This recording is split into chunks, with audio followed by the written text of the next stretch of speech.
Makapagpadala man ng eroplano ang gobyerno sa Middle East para sa repatriation, hindi naman daw sigurado kung ito'y ligtas na makakabalik sa Pilipinas. Kaya ang nakapanayam naming OFW sa Israel, alangan din kung nais pang umuwi ng bansa sa ngayon. Narito ang exclusive agenda report ni Joash Malimban. Kung magpapadala ng eroplano sa Middle East, ako wala akong kinikilingan, sa gitna lang ako.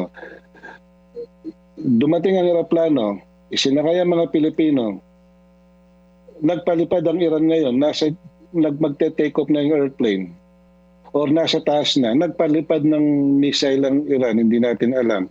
And they carrying the warheads na cluster bomb. At biglang bumukas yun at tinamaan ng eroplano ng sakay ng mga repatriate natin na kapwa Pilipino. Mas malaking disaster yun. Ito ang naging pahayag ng OFW na si Marvin Cuellar kasunod ng kabi-kabilang opinyon kaugnay ng repatriation ng mga Pilipinong naiipit sa sigalot sa Middle East. Ayon kay Marvin, indiscriminate ang missile firing ng Iran, kaya't napakadelikado aniya ang airspace sa rehiyon. Matatandang sa isang panayam, sinabi ni Vice President Sara Duterte na madali lang naman magpadala ng eroplano sa Middle East para sunduin ng mga Pilipino na nais mo nang umuwi ng bansa. 1,500 kilometers in 11 minutes nandito yung missile. How many kilometers na tumatakbo yung missile na yon per minute? Huwag tayo masyadong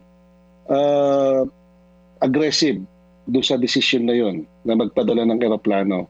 20 taon na nagtatrabaho bilang caregiver si Marvin sa Israel. Aniya, hindi na bago ang kabi-kabilang putukan at bombahan sa pang-araw-araw nilang buhay. Kwento niya, sa dalas ng digmaan, laging may nakahandang bomb shelters sa loob o malapit sa kanilang mga tinitirhang gusali. Bagaman mas malala raw ang sitwasyon sa Tel Aviv, semi-normal naman daw ang sitwasyon nila sa Jerusalem sa ngayon. Ibig sabihin, malayang nakagagalaw ang mga residente. Pero may ilang adjustments tulad ng limited transportation.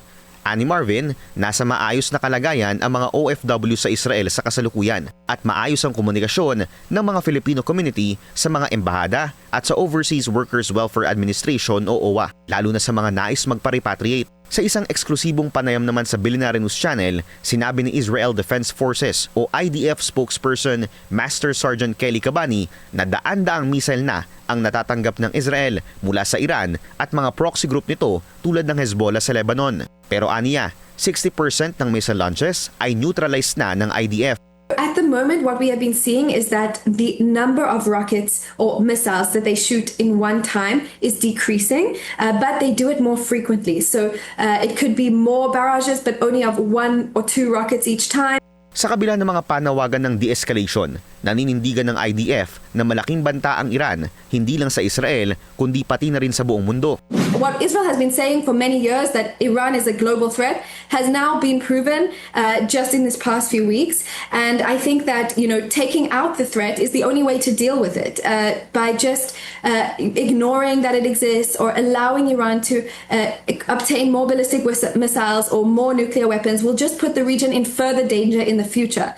Para sa IDF, wala pang exact timeline kung kailan matatapos ang gulo sa Middle East. Pero klaro ang kanilang layunin, hindi na dapat maging banta ang Iran sa gitnang silangan. Para sa agenda, Joash Malimban, Billionaire News Channel.